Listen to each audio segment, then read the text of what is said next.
Our US Open coverage is sponsored by AG1. AG1 is the daily foundational nutrition supplement that supports whole body health. And as part of our US Open coverage, Joel and I are taking a little AG1 challenge of our own, and we'll be updating you on our AG1 journey and how it's improving our health and wellness. So Joel, we've got started. How are you finding it?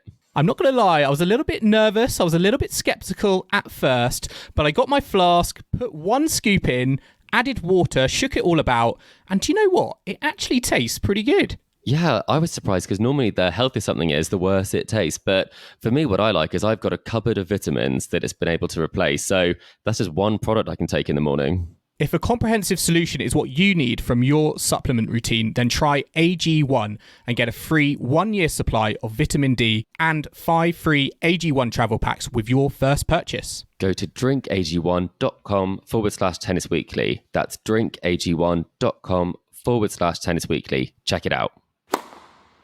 Please take your seats quickly, ladies and gentlemen.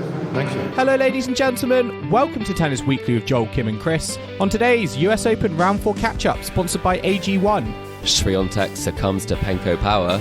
Shelton wins an All-American battle. And Coco Gauff toughs it out against Caroline Wozniacki.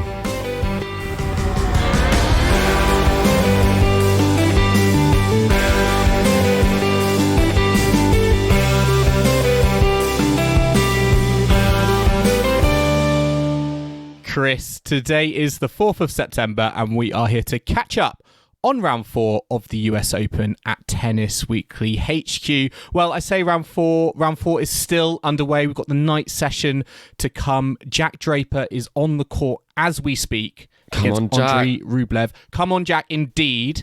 And also, you are no longer in New York City. You are back home in Copenhagen. You landed today. I'm going to assume you've got lots and lots of jet lag going on, but I don't really care about that. All I care about was Caroline Wozniacki on your flight home. She was. Can you believe that? She was in economy class with you. Is that right? Yeah, she was in boarding group D. I couldn't believe it. I certainly felt like maybe that's the key to, a long-lasting career and not knowing when she's going to play next. That prize money's got to last from the US Open because apparently the next time she's playing is Australia. So her, David Lee and the kids were the back row of the plane. Oh, the back row. Yes, the screaming baby, all that sort of stuff. Yes, no. I mean, unfortunately, Caroline Wozniacki losing to Coco Gauff. A great match, a match we're going to be talking about. We're going to be talking about all the matches from yesterday, from day 7, and we're also going to be talking about all the matches from today in day 8 that have happened so far. We're also, Chris, going to be giving a collector set mini update. I'm dreading that one. Kim has escaped so lucky by not being here for this one. I absolutely agree. Kim is in the lakes at the moment. I hope she's listening. I hope she's resting up. But we're going to be doing collector set. A lot of the players are out, and it's still all to play for us and for our listeners. I believe we could all get everything wrong still. It's still possible. Oh my God, are we going to have to halve the slam spoon of shame into kind of I think we all deserve it if none of us get one. Just like the handle and the spoon element. Or we'll just have to make more. Make more. Okay, we all get one. Right, okay, I love it.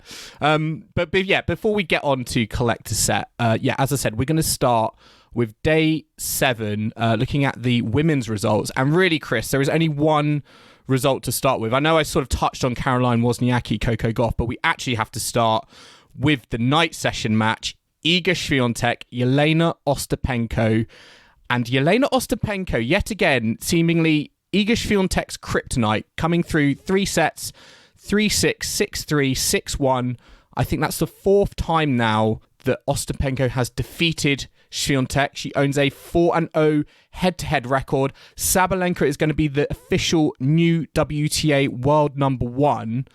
I mean, wow, what a match this was. I think some people were maybe getting a bit too ahead of themselves, thinking Swiatek, Coco Gauff in the quarters. Well, Jelena Ostapenko, she was having absolutely none of that, was she? I honestly think she lives for these moments. I think she really has not. And Riga Nails. She has not enjoyed, that's for sure, her progress through the tournament. She has made every match very difficult. She did her best to drop a set and everything.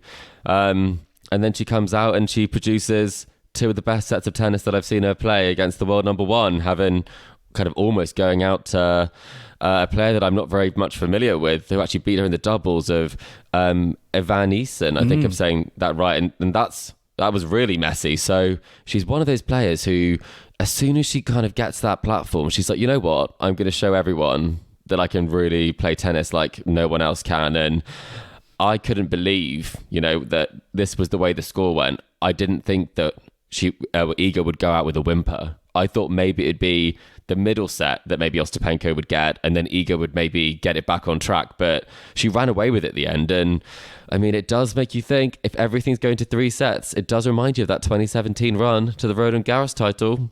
Oh, I wasn't even thinking about that. I was just thinking on the upset because, Ostapenko is so inconsistent, but at the same time, when she does bring her A game, it is a sight to behold. It's breathtaking. It is, but it just becomes, over the last, I think, few seasons, it's just become, it's a little bit inconsistent. And as you said, this tournament, in her round 2 match against Avenyasan, she hit 80 unforced errors, I think, and came through with the victory, right? But yeah, against Swiatek, I think she only hit 20 unforced errors. And that third set in particular, I mean, she came through. She's just breaking Swiatek at will. And for all the talk about Swiatek giving breadsticks and bagels to her opponents, well, it was Ostapenko in that third set who was delivering a breadstick to Iga Swiatek. I mean, what is it, do you think, about Jelena Ostapenko's game that just does not compute with Iga Swiatek? As I said, she's still not won a match against Jelena Ostapenko. Ostapenko in the head-to-head is 4-0. What is the reasoning behind that, do you think? Well, we've talked about it previously. The worst sort of player for Iga to play against is a big hitter. Rybakina's caused her problems. Sabalenka and her have had some really great battles. And I definitely think it's the case that if you are able to hit her off the court, you can beat Iga. It's the only way you can do it. And you have to have a lot of confidence, a lot of belief that you can do it. And I think that, the confidence of Ostapenko and the confidence of Rybakina, of the why can't I win this, expectation that they have, really helps, because it takes it away from her racket. And when Iga is able to be the person who is kind of in charge and dominating, combined that with her movement against someone who isn't going to hit her off the court, she can get the result quite easily. But if she's not having the time and she's being rushed, especially that second serve, both of those ladies, they both really go after her second serve. And it's a big weakness. The serve is not great for a player who is as successful as she is. We've seen players like Kerber who haven't had great serves but can back it up everywhere else. And she's a bit like that in that sense. So if someone's going to go out there, target that second serve, play front foot tennis and not be intimidated, that's probably Iga's worst nightmare. Definitely. And I do think also, with Swiatek, she plays with a lot of topspin, and again, it just sort of ends up in Ostapenko's strike zone, and it's there to be hit. And I think a season ago, as I said, I think when that ball was there to be hit by Ostapenko, you didn't really know where it was going to go. It might have been a winner, but it might have gone 6 yards beyond the baseline. But it seems, in this match, this big occasion, which I definitely feel like she's there to kind of prove a point, and she kind of loves the this underdog status. But yeah, she just kind of zoned in, didn't she, when that ball was there to be hit, and it felt like it was going more winners and unforced errors, and Swiatek really didn't have a plan B or a backup. And going forward, what do you think Swiatek's going to need to do against these power flatter hitters, given she's got a topspin heavy game? That could, I think, cause her problems continuously against these opponents, as we have seen. Do you think she's going to need to change it up? That's a tricky one, because I do think that she's got such a complete game minus the serve. If you look at the stats, Ostapenko famously doesn't have a fantastic serve or second serve, but she actually out-aced Iga, hitting 7 aces, just 3. And Iga also hit the same number of double faults at 3. So for me, the idea of winning 62% of first serve points, 56% of first serve points for Iga, it just shows that serve was being jumped on. So for me, that's a really big area of improvement, because if you do get a great serve in, then you can play front foot tennis and you can kind of attack that next ball. And the key is to get Ostapenko on the run and Rybakina. And in this match, in terms of distance covered, I mean, on average per point, it was 38 feet for Iga and it was just 31 for Ostapenko. And I think everyone knows that you've got to get Ostapenko moving. and she didn't have the time to do enough with the ball. So she didn't play a bad match at all. I mean, 18 winners, 18 unforced errors. It's just a case you will play against an inspired opponent. And we've talked about this with Serena and any world number one. Everyone plays their best tennis against you when you're number one. You've got a target on your back. And for some players, it will inspire them to the point that they'll be able to beat you. And they wouldn't normally be able to. Obviously, Ostapenko's done that previously. But Iga's game is improving, but I think the rest of the field are starting to catch up.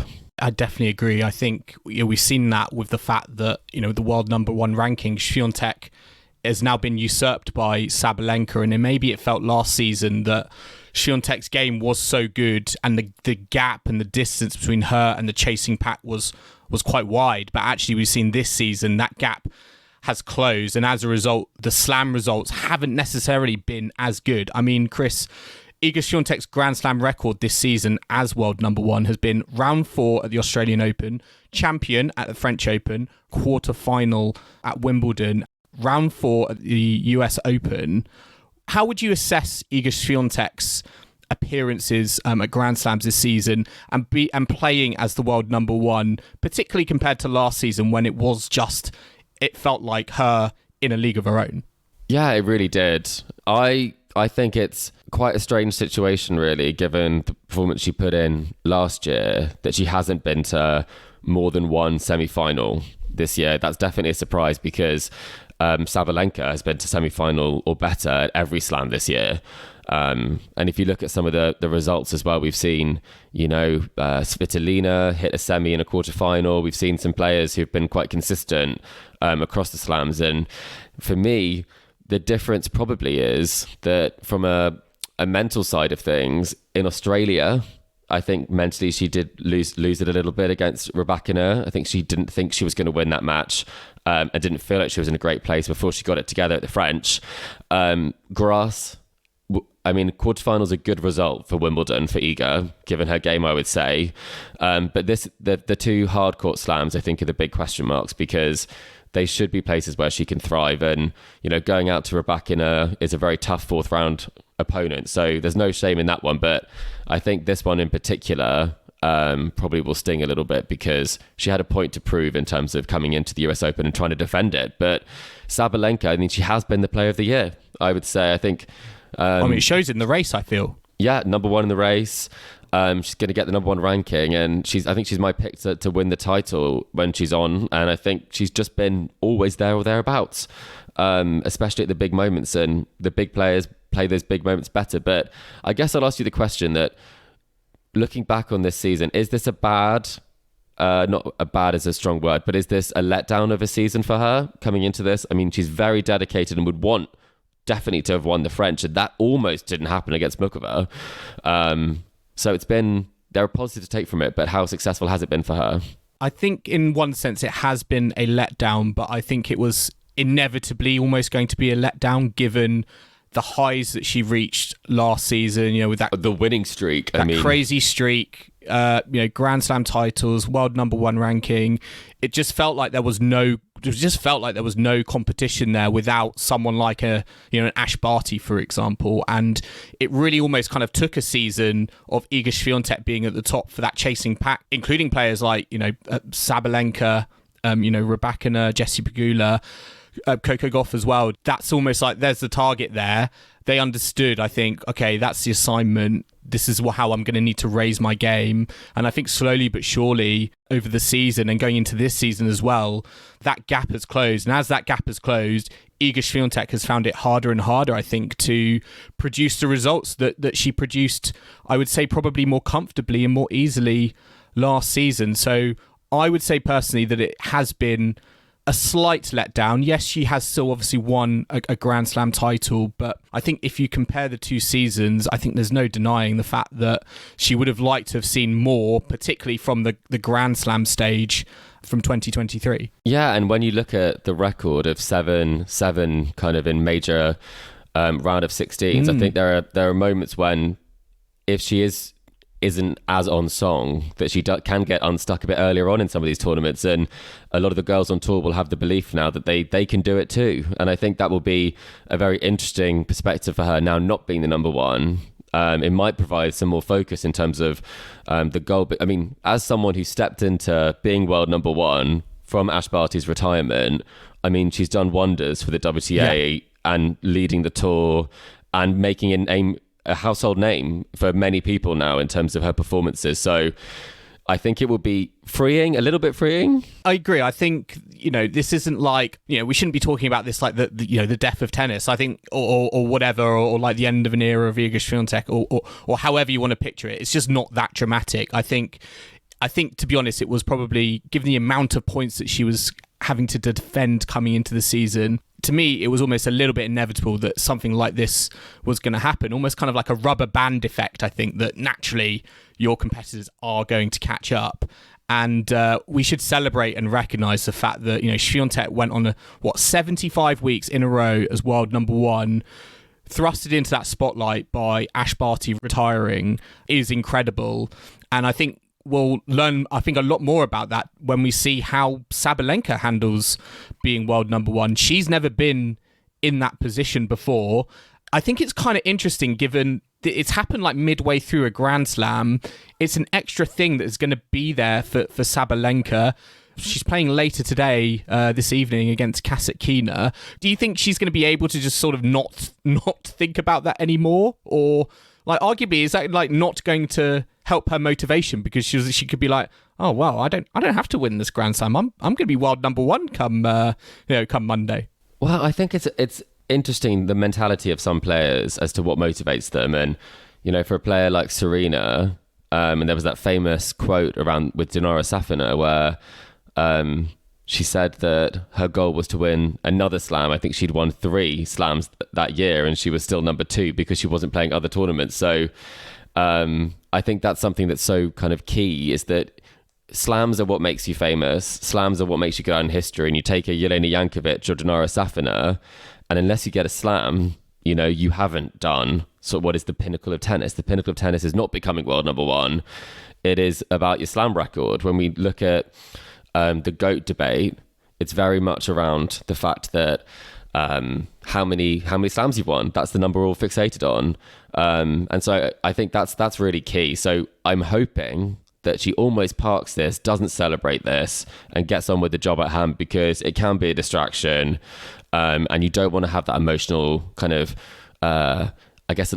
let out now, because there's so much more work to be done at the tournament. And if anything, it's a really big opportunity without the world number one there to like really take this and be like, yes, I am the world number one, and make your point clear. I agree. I think this is a real platform for Sabalenka to go out against Kasatkina tonight and give a statement, performance. She's been the best player arguably on the tour, on the WTA tour this year. And against Kasatkina, she's got a real chance now with Iga Swiatek out to show that, and to show that she is top dog. I mean, Chris, just before we move on to talking about Coco Gauff and Caroline Wozniacki, I am going to ask you one question. The WTA end of season number one ranking, do you think that's going to be Sabalenka, or do you think that's going to be Iga Swiatek, or do you think it's going to be someone else? I don't think it's going to be someone else at this stage of the year. I'm trying to think who has the points to defend, Joel, from the end of season champions. It's not going to be Caroline Garcia, but Sabalenka did reach that final, so it's going to be tight. I think Sabalenka's going to win the title here, and then I think she's going to have a pretty good Asian swing. So I'm going to go Sabalenka, but I think the following year, I think Iga will get it back. I think it's one of those things where... So do you think we're going to go into a period of now, as I said, there's been almost like this sort of sea of calm at the top, Swiatek 75 weeks in a row. Do you sense now we're going to go into a little bit more of a to me to you type situation, potentially with Swiatek and Sabalenka, and who knows, maybe other players coming into the mix, maybe not necessarily towards the end of this season, but start of next season?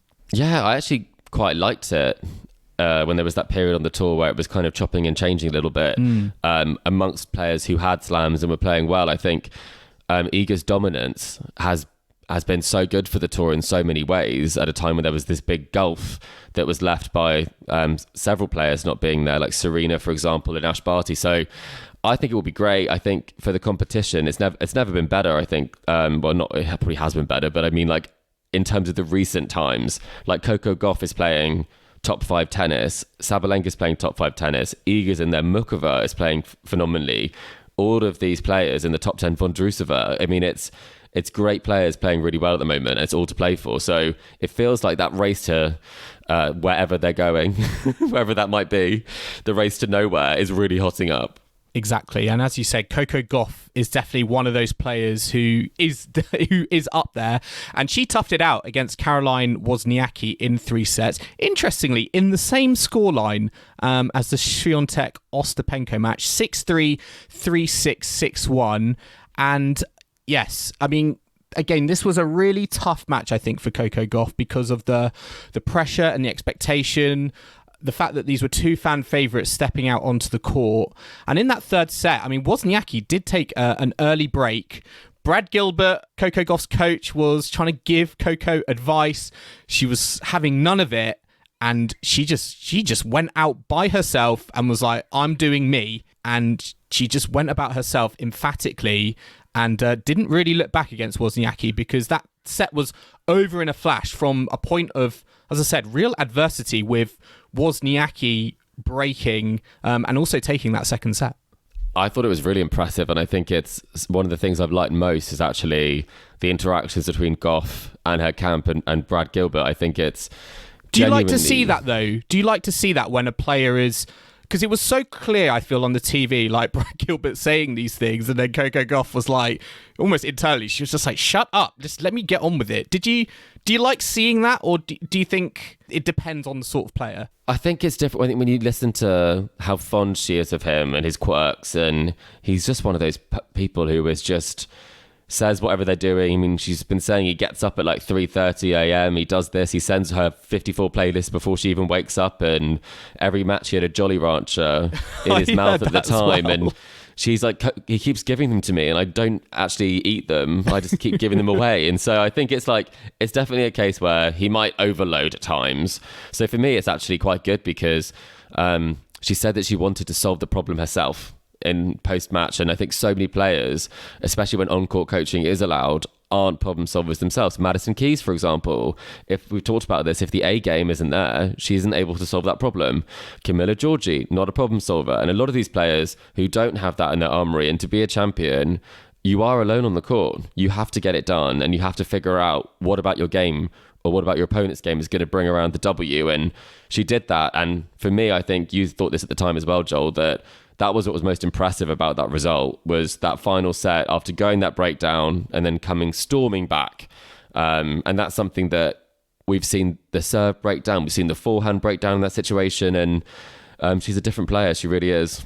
Yeah, I mean, so much talk has been around her team over the last few months and the way that has improved her. But the one strength she also has is the fact that she can problem solve in real time on the tennis court. And she needed to do that against Caroline Wozniacki because she was putting tremendous pressure on Gauff to really think about what you need to do to break me down, because it did not come easily. And that I think was so impressive. And I think it's interesting you talk about the fact that, we get more obviously on-court coaching that is allowed now, and we see that dialogue happen more and more. And yeah, I think that's a good question you raise in terms of, are players becoming more dependent on that, and does that bring an extra advantage to actually being able to be independent and figure it out on yourself, and not just sort of having to use the energy to just kind of go up and look at your box every time to have a bit of a conversation. I think it was very good to see Coco push back there, because the nature of the coaching relationship is that it's not just one way. And I think I've always liked those conversations. Unless you're Daniil Medvedev in his team? Yeah, I mean, or him calling the doctor to try and... I couldn't imagine. That would have been funny if Brad Gilbert just sort of walked off the court and did a Daniil Medvedev coaching box. That's honestly some of the most iconic ones is when that's happened. Where his coach has left, or people have been sent away. I think Kyrgios has maybe done that before, and Bernard Tomic, but... no, I think it's so important. I think allowing the coaching to be done at slams is obviously so that we don't get a repeat of what happened to Serena Williams, because the coach deciding to do that doesn't mean that you wanted that to happen. And so I think as long as the player says, no, enough, if it helps, it helps. If it doesn't, it doesn't. And some players don't want to hear a word, don't want to hear a peep. So some, like Murray, they don't want coaching. They just want that in the endorphins and the adrenaline and the hype from their box, and that's what obviously like his latest coach is able to do a lot for. But I love it. I love the fact that, you know, we can hear those comments. It gives us so much more insight to what's going on and that dynamic of that coaching relationship. So I like it, but I do like people who solve the problem themselves. I just hope in Coco Gauff's next match against Len Ostapenko, I want Brad Gilbert now to be like, do you want a Jolly Rancher? Like, you know, yeah, imagine really tense moment. It to a ball boy who passed it over to her. Yes, yeah, we see all the kind of instruments and tablets, all that sort of stuff on the she uses it as a dampener side. on the racket get me or the something. Jolly Rancher. Yeah, I had a question as well, Jov, by the way. I was thinking about the Wozniacki match and the Coco match. And so Wozniacki's now shut down her season for the rest of the year. She's next back in Australia. And I was thinking, wow, like a lot of players are coming back in Australia. So who's going to get the wild cards if you're at this Australia? We've got Caroline Wozniacki, Naomi Osaka, Angie Kerber, Emma Raducanu, Venus Williams, Muguruza, and if Simona Halep is absconded of guilt, she might also be looking at making an appearance. And then add in your mandatory wildcards for the French and the US. I mean, the Aussies aren't going to get a look at it, and it's going to be... Just make as many as possible. Give them all wildcards. No, I'm wildcard into qualifying? Could be. Yeah. Raducanu might get that. Yeah, very true. I mean, yeah, that is tough. I think you'd expect Caroline Wozniacki to get one given this performance champion. And as a former champion as well. I'm a little bit surprised though. You just said that she's shutting down her season. I didn't actually know that. That seems a bit of a misstep to me. I get that she's a mother and probably wants to tend to her family and all that, but she's playing great tennis. I would have thought she would have wanted to keep up the momentum. Well, I think it's probably around.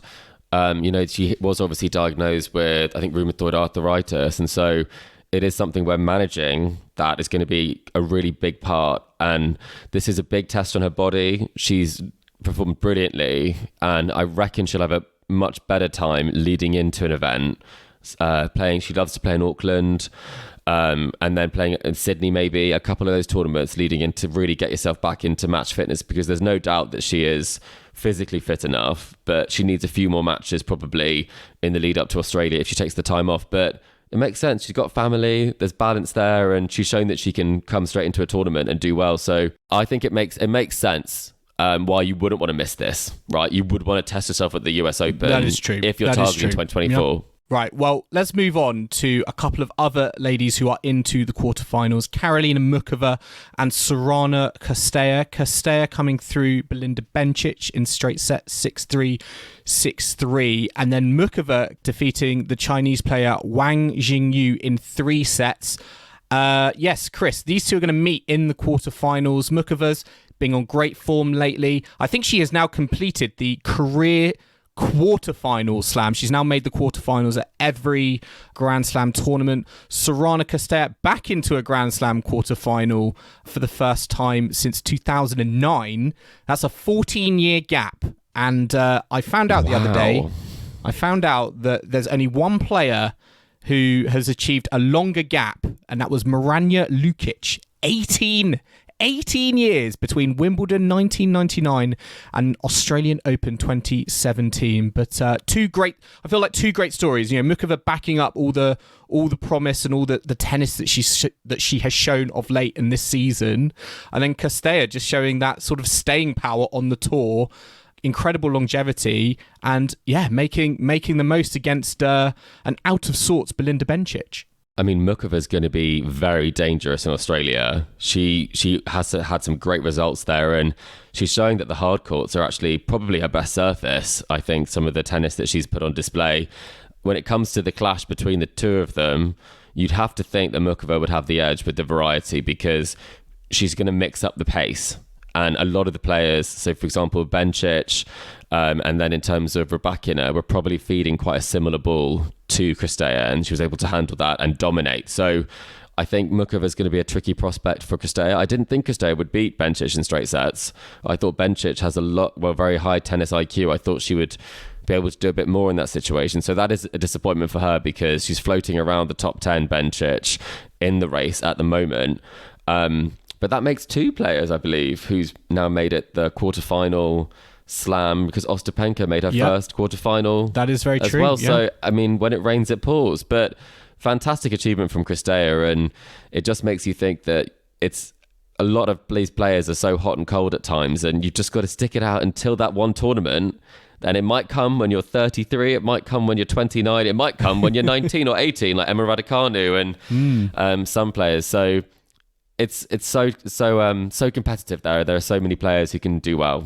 Well, it might also come when you're 20 years old, because that's what's happened to Ben Shelton, who defeated Tommy Paul in 4 sets. A lot of Americans playing on this day. Ben Shelton defeating Tommy Paul, Taylor Fritz coming through in straight sets against Dominic Stricker, and Frances Tiafoe against Rinky Hijikata in 3 sets as well. But I want to talk about Ben Shelton, Chris, because it's an interesting one. I actually had Tommy Paul as a slight favourite here, but Ben Shelton came out in 4 sets, won, and I just want to start with this statistic of his season so far. 8 of 16 wins in 2023 have come at either the Australian Open and the US Open. So 50% of his wins this season have come from 2 Grand Slam events. To me, that is a very, very, very, very odd stat. It is a bit odd, but Ben Shelton, he's a big-time player. He doesn't get out of bed unless it's a quarterfinal of a slam on a hard court. I think it is quite surprising. I think a lot of it probably is to do with, there's probably more familiarity in some of the slam environments, I think, than there would be on some of these strange and unusual places. He's playing on clay or whatever that he's never been to before, and maybe it kind of leads to a slight lack of focus because there's so many new experiences that he's having on the tour, and I think that first year can be really overwhelming to find your spot, whereas this quarterfinal makes a lot more sense to me in the sense that he's on home soil. It's like almost put me on a hard court, I know my grounds, and I'm here to play. Yeah, he's here for the middle of the season. We'll see what happens, but I think at Wimbledon, Joel, didn't he hit 2 1-4-9 serves? Where was that at Wimbledon? He didn't make, I think, the noise. Personally, I was maybe expecting from him during the grass court season, given the potential he has on his serve that he has shown us at this US Open. I'm surprised he almost didn't make this noise earlier in the season, but I'm glad it's coming now. And I think he is gunning for Andy Roddick. So Andy Roddick holds the fastest serve record at the US Open, 152 miles per hour. So Shelton has served, I believe, at 149. And to me, Chris, what's amazing is this guy's 20 years old. He's still growing. So the fact that he's hitting this speed now, where can he take this record? Wow, that's quite impressive because that's 100 miles an hour quicker than both of our first serves, Joel. I reckon he's going to do it, isn't he? He's got such a strong physique, and it just looks so like easy power as well. Like he looks so relaxed. Like I was watching some of the clips where he hit those serves, and there's no tension in that wrist at all. And imagine if he's like really trying to hit it. I think it would be truly scary, but maybe not the percentage shot. I think if you're hitting everything at 149, you're going to miss more. And accuracy we've seen from players like Federer is actually probably more important than hitting the fastest serve in the game. No, I don't believe that. I think I just want to see 2 first serves rather than the first serve and the second serve. 2 first serves and all hell breaks loose. Yes, but the Americans going really, really well. 3 American men are now into the US Open quarterfinals for the first time since 2005. Can you tell me those 3 American male players who did it back in 2005? Listeners as well, let me know. That's a good question, Joel. I'm going to say Andy Roddick, Bobby Ginepri, and Andre Agassi. Well, interesting. I would have had Andy Roddick. I would have had A-Rod in there as well, but apparently it is Robbie Ginepri, James Blake, and Andre Agassi. I should have got James Blake. I remember because he didn't do as well the following year because he won it in 2004, didn't he, Andy? Well, that's a good one. I'm glad I got Ginepri. I feel like that's a slight flex, no? That was a rogue one, yeah. I always loved his... He was Under Armour, short, sleeveless, sleeveless top, yeah. And James Blake, he always loved rocking the headband, the shaved headband look. He absolutely loved that look. But no, it's great to see, I think, the Americans doing really, really well. We're going to have another All-American clash next. Frances Tiafoe against Ben Shelton. Taylor Fritz also, as I say, in the quarterfinals. He's got Novak Djokovic. Who is going to be the last American standing? I'm not going to say Taylor Fritz, given that draw. I saw him interviewed and he said he did a bit of tongue-in-cheek about the fact that he's going to get the win one day. And I'm like, well, you couldn't beat him when he had one leg or whatever it was in Australia. Well, I know. I was going to say that he did take Novak Djokovic to 5 sets. Or did Novak Djokovic take him to 5 sets in Australia? I mean, you could have... I mean, going back to that match, just very quickly, I think you could have argued Taylor Fritz, if he had showed a bit more ruthlessness... Yeah. He should have won that resolve. Match. Yeah. Absolutely. I think that's a match that you'd look back on and think, no matter what Djokovic was doing, I didn't control my end of the court the way that I could have. Yeah. But at the same time, it's a learning curve. It's a learning experience. Tiafoe Shelton will be interesting because Tiafoe is obviously someone who has such a fantastic story and he's playing against another fantastic story this year. So that will be very interesting to see. And I think it's going to be a challenge because taking that match as seriously as you should might be a bit of a challenge. Both of them like to play in good spirits, as well as kind of the fact this is a really big opportunity for a slam semi. So it's great an American will be in the semi-finals, but I don't think we're going to get 2. Yes, and just lastly, before we go to a quick break, Novak Djokovic, he came through Borna Gojo in 3 sets. I want to bring this up very quickly, Chris, because I didn't realise this. Borna Gojo, did you see this? He bleached his hair because I believe he's now entered into the top 100 rankings, and he had this sort of, I think, joke or dare or objective with his team, and he was like, if I get into the top 100, I'm gonna die, I'm gonna bleach my hair, and yeah, he went and did it against, and it was there for all the spectators to see in the Novak Djokovic match. It's odd to punish yourself for having achieved something, would be my take. I've just got a picture up, and it is given sort of like a Bond villain sort of vibe, or like maybe an Austin Powers villain. Maybe it's a bit more that. It's definitely a confusing one, and thankfully for anyone who is looking this up, he has got short hair, so it will grow out very quickly. So yeah, and it's only going to get lighter in the sun. It's not giving you any ideas when we, I don't know, hit our 400th episode of the Tennis Weekly podcast. That's very soon, and that will definitely happen. It needs to be something that might not... When I win collector set, I'll dye my hair blonde. You do that, and I'll just have a Jolly Rancher in the back of my throat, and I'll just record that in. Maybe that will help you with predictions. It might do better. Right. Yeah, it'll give me the Brad Gilbert influence. Method. Yes. Yeah, exactly. Right, we're going to take a quick break now, but join us in the second half where we will be taking a look back on all the action so far from day 8 at Flushing Meadows. So do not go anywhere. Our US Open coverage is sponsored by AG1.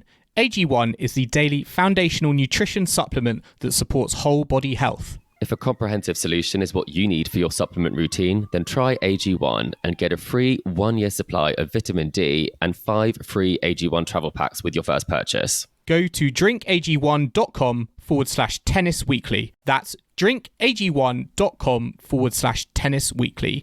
Check it out.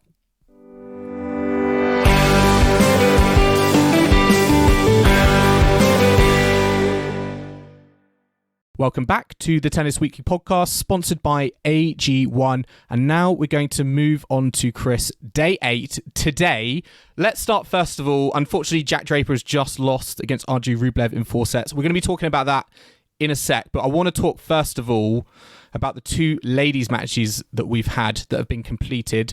Madison Keys against Jessica Pegula and Peyton Stearns against Marketa Vondrousova. 3 Americans here again playing today. Labor Day, Labor Weekend, all of that sort of stuff. And yeah, big upset. Or was it a big upset? Madison Keys, Jessica Pegula. Keys coming through in rather emphatic fashion, 6-1, 6-3. Madison Keys, she has been here before. She's been to a US Open final. But to win so comfortably against the 3rd seed, Jessie Pegula, was that on your radar? Well, when we talked about it before, I definitely did not have that on the radar. I thought that the nature of someone as consistent as Pegula, and Pegula playing as well as she was, would be enough to... The consistency would scupper, the chances there. But I mean, you've got to ask some questions because it was pretty lackluster. I mean, Keys can play... she can hit you off the court, blow you off the court completely. I mean, she could blow you off the court and a barn door down with some of the shots that she can hit. And when, as we talked about earlier, plan A is working, it is fantastic. But a world number 3 in Jessie Pegula, such a great doubles player, so much in her arsenal of weapons. She was the ace leader coming into this round as well, and she kind of went out in a whimper, which was quite surprising because she's been, on Ash every match. It's been like a really hyped player here, and she's been playing so much tennis, and it makes me think personally that maybe playing the mix. She's on court now with Coco. Yeah, that's a tough ask, I feel. Yeah, because she was playing on the same day. Yeah, she's playing same day, which is quite tricky. And then I think she has the mixed doubles, which she's also still in, which is every other day. So basically every day she's on site playing matches, which I think does have a toll on your body, because it is, every match at the US Open is a big match. You want to win. So she's played 2 mixed doubles. She's playing her 3rd women's doubles, and she's played 4 singles. So that's got to have a toll on the body.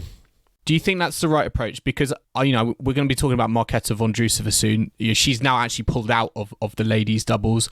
Coco Gauff is Jessie Pegula's partner. It doesn't seem to be affecting her, but Jessie Pegula, we're talking about her, when she's going to make her breakthrough. She's been in all these quarterfinals, still waiting for her first Grand Slam semi-final, let alone final. And the fact that she keeps playing, I feel like every single event under the sun at a Grand Slam, mixed doubles, ladies doubles, and the singles, do you think there needs to be a change there? I think I would question it generally. I think at the US Open it is a bit different. Coco wouldn't probably be playing mixed doubles at Wimbledon or at the French Open. It's definitely a case that on home soil, you want to play in everything. It's almost expected. Yeah, we see the Brits do that all the time. And Murray was playing in mixed and played in men's doubles as well, and with, I think, Feliciano Lopez that year. And then he also played in the singles, or I can't quite remember the exact thing. It's quite normalised for the home players, especially for the fans. They also do love it. So there's something really positive there. But I think it is about having a laser focus on what you want to achieve as a player. And I think sometimes double success can lead to single success, but very rarely are there top doubles players who are top singles players now, given the nature of the game and the physicality of the game. It's a lot of tennis. And the fact that Pegula and Gauff are able to do it is so great for the doubles tour, seeing such amazing singles players do it. But for me, Pegula's schedule at the US Open was not one that was able to be managed, because that's a lot of tennis to be playing, especially after she played that really tough 3-setter against Svitolina. And then a couple of hours later, she was on playing very late on grandstand. So it's a lot on the body, and you have to think it has something to do with it. But she's back on court now, so maybe I'm wrong and she's full of energy. Yeah, well, I hope so, because it was not great to see her coming off the court. She was in tears going down the tunnel, and it was a bit disappointing, I think, to see her in that state, because she had such high hopes coming into this tournament, given winning that 1000 title in Canada. And I think there's something to be said of the fact that you've got someone like Madison Keys, who, granted, is, I think, like Ostapenko in the sense that she is inconsistent. There are times when she will hit loads and loads of unforced errors, and it will be the most frustrating watch on the planet. But there will also be times where she is consistent and she can hit a player off the tennis court. And she did that in this match for me against Jessie Pegula, and it almost kind of showed to me her level. Although Jessie Pegula is this level of consistency throughout, it just brutally showed, I think, that consistency does not win you Grand Slams. It does not get you to Grand Slam finals. It doesn't get you to Grand Slam semi-finals. And even despite Madison Keys being more inconsistent, the fact that she has gone to semi-finals, the fact that she's made a US Open final, shows to me that Pegula's going to have to almost change it up, and she's going to, I think, need to think about I am consistent, but I almost don't want to be that. I want to be the person who wins tournaments and isn't known as the Andrei Rublev of the WTA tour. And I just think, for me, Madison Keys is, I think you take what Madison Keys has at the moment versus what Jessie Pegula has, even if you would maybe say Jessie Pegula has been a more consistent performer just generally on the tour.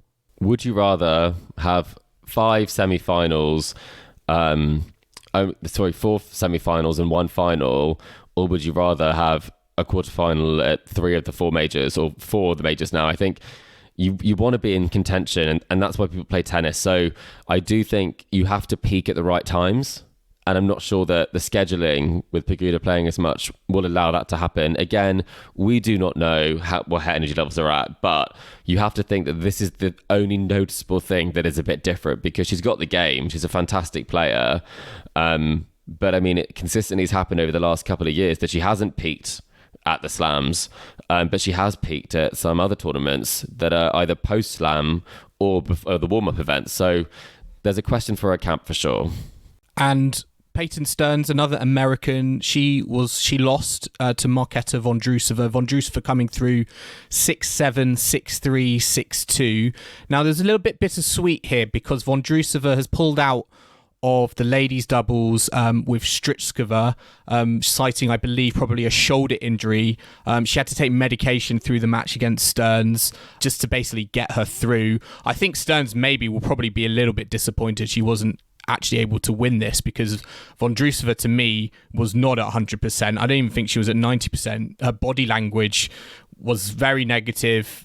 At times I just didn't think like she wanted to be there, but regardless, almost at 60%, she, in that second set and third set, she was able to get the job done. But I'll be interested to see how Vondrousova, I think, pulls up for her quarterfinal, because physically it wasn't all there, was it? It wasn't, and it does make you concerned. And I think it's the toll of playing so much tennis. And there's been a lot of talk.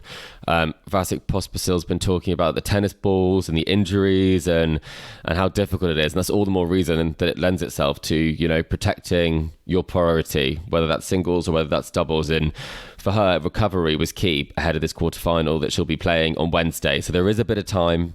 There's a chance for her to really try and get something to help that get a bit better. And when she does play, I think she's going to have to really go for it. And against Keys, it's quite a good player in many senses because it's fast-paced. There aren't going to be long rallies. So if you're able to get it under control, I think she still will have a chance. But players that make you really work for points are much more than Madison Keys. I mean, the longer the match, the more concerned you'd have to be with the shoulder injury. Yeah, I agree. And it's funny you talk about the court and the environment, because the roof was on Arthur Ashe today, because I think it was very, very hot. It was very, very hot. But the roof was on, and that arguably probably favoured the big hitters like Madison Keys, slightly heavier ball in really tough, humid conditions. And Pegula as well. She's much more of an outdoor player. She's very good at adjusting, whereas Keys, we've seen, doesn't always make the right adjustments when she's in windy or tricky conditions. Yeah, I agree. So, we're going to have a face-off between Vondrousova and Madison Keys in a quarterfinal. Moving on to the men, we do have some results, Chris, to talk about. Carlos Alcaraz coming through in straight sets against Matteo Arnaldi, 6-3, 6-3, 6-4. Pretty run-of-the-mill stuff, I think. Few highlight reels for Alcaraz coming to the net, etc., etc. But from a British point of view, Jack Draper, Andrei Rublev. Rublev won this in 4 sets. He is back into the quarterfinals now at a Grand Slam for, I think, the 9th time. Listeners, correct me if I'm wrong on that. But yeah, he beat Draper 6-3, 3-6, 6-3, 6-4. What did you make of this? I watched the first couple of sets. I'm going to let you speak about it first. But I'm not going to lie. There was a moment when I thought, hang on, Draper might actually win this. Well, as we started to record, he had the momentum. I think he really did a fantastic job in that second set to turn the momentum around. But the thing about Andrei Rublev is he has that experience, and Draper doesn't. He's never been at this stage before, and he did go a break up in that third set, and then he was broken, and then he ended up losing that set 6-3, and then it looked like the momentum and the edge went to Rublev there. So I think it's one where the experience really did help Rublev, that he's been in situations like this before, and been in scraps like this, whereas obviously for someone of Jack's age, and with some of the issues that he's had from a health perspective, he's not regularly in 4th rounds competing for spots in quarterfinals. So I think he competed really well. Rublev's obviously a top player and is seeded to win this match, and there are so many positives that he can take from this tournament, especially because we weren't even sure that he'd be playing. I agree. I think I heard on broadcast there was a 30% chance, I think his camp said, that he wasn't going to step out and play at the US Open in New York. So I'm glad he did. And I think it's really, really promising. Actually, he came up against Rublev and he gave Rublev something to think about. He really thought, and he really, I think, looks like he belongs on this stage.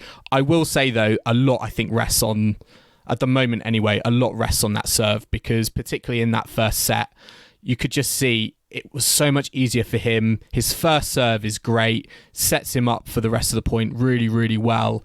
But it's a bit night and day, isn't it, between his first serve and second serve, because Rublev was climbing all over it. And although Draper was doing a little bit of the same to Rublev's second serve, I think probably that's a shot that needs to be working on. I don't think he can hope to get to this stage of a competition, plonk a second serve in, and get into a rallying situation, because they're going to be players like Rublev who are going to be looking to assert their authority straight from that return. Absolutely, and Rublev did serve really well as well, and I think he actually didn't serve as many aces at Jack. He served 14, Jack served 18, but in terms of those first serve points won, it was 84%, and it was around that mark for the set that Jack actually won, where he won 31 points to Rublev's 30. So I think that definitely is a positive, that when you're edging those sets, that's normally what you see a top player do, where the player, the lower ranked player, plays a great set and just misses out on it. But Jack did manage to turn that one around. But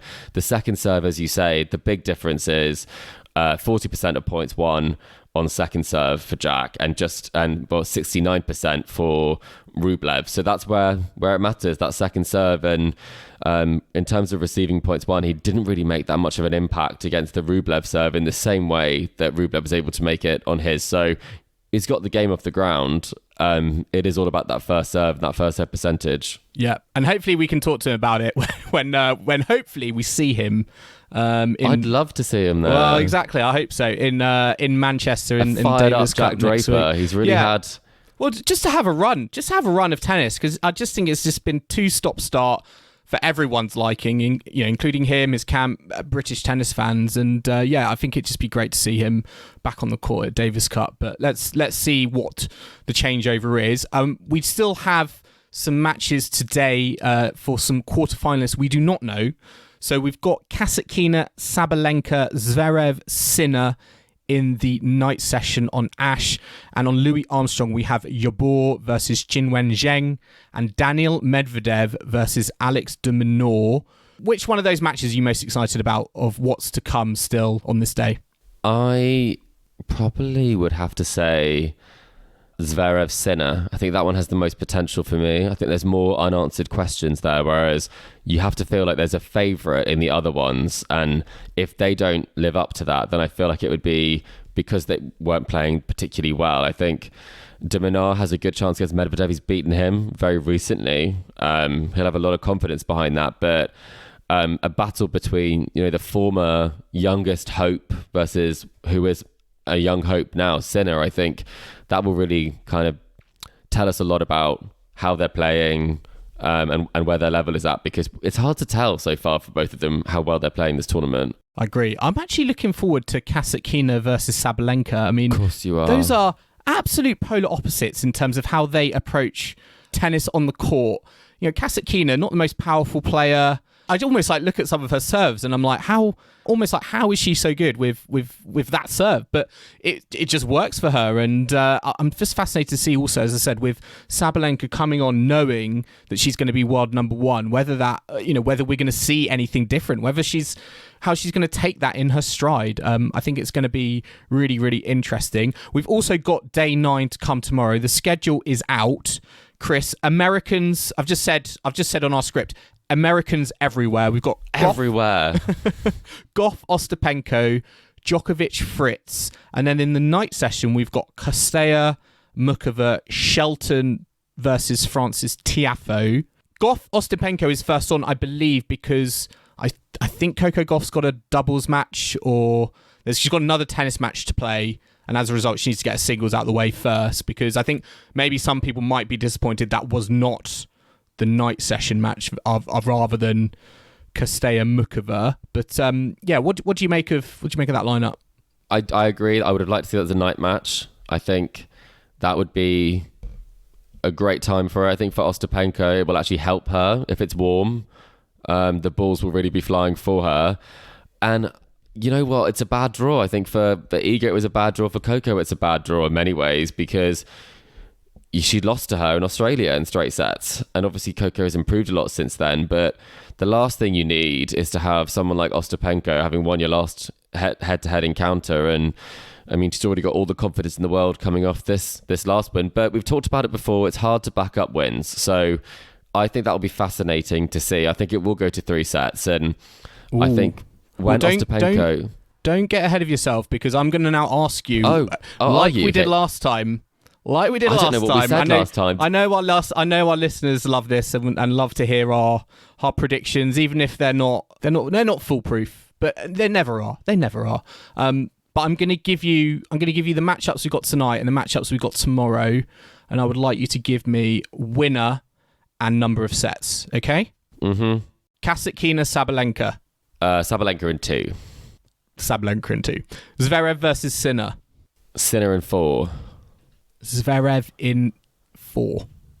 Ooh. Yabor versus Jin Wenjiang.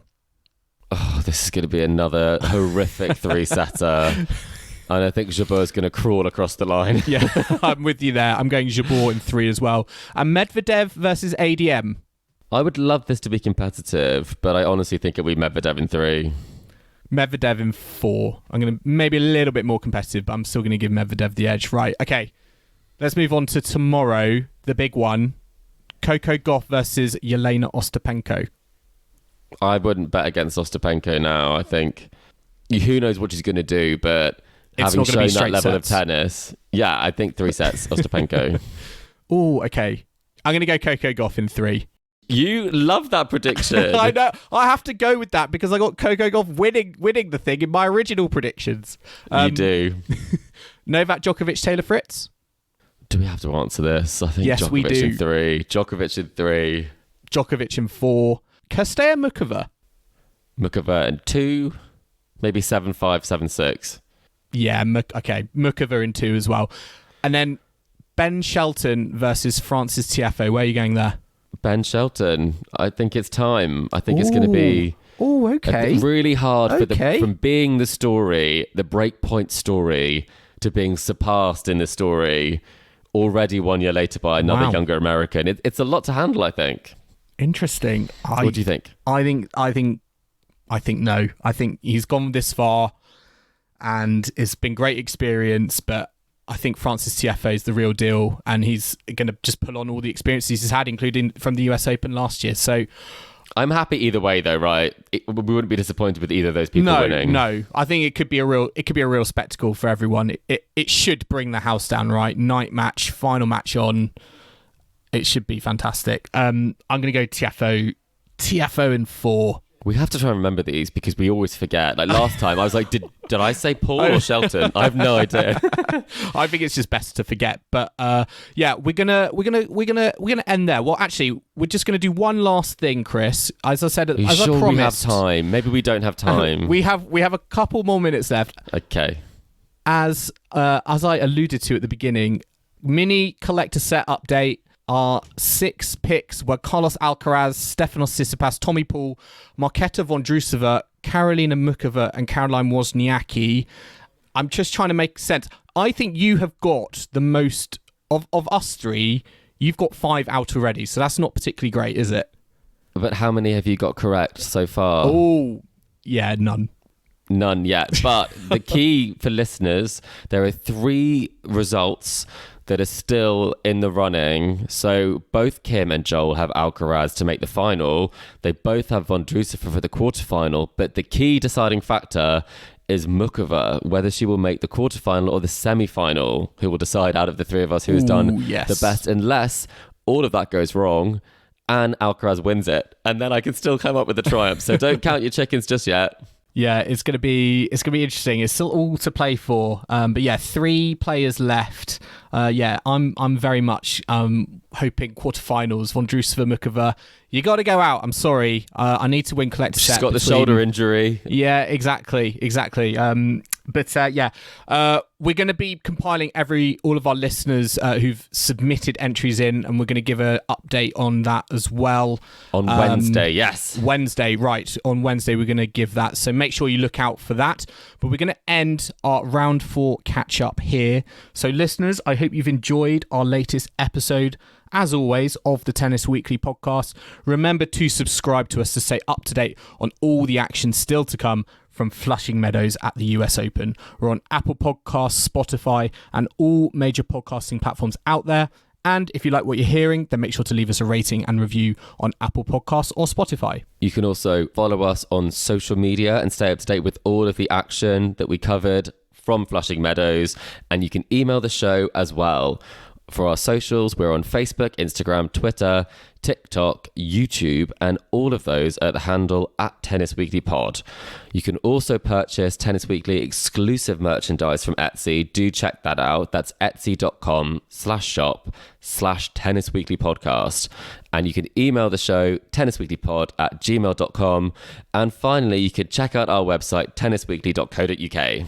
And we will be back on Wednesday at Tennis Weekly HQ for our quarterfinals US Open catch-up, sponsored by AG1.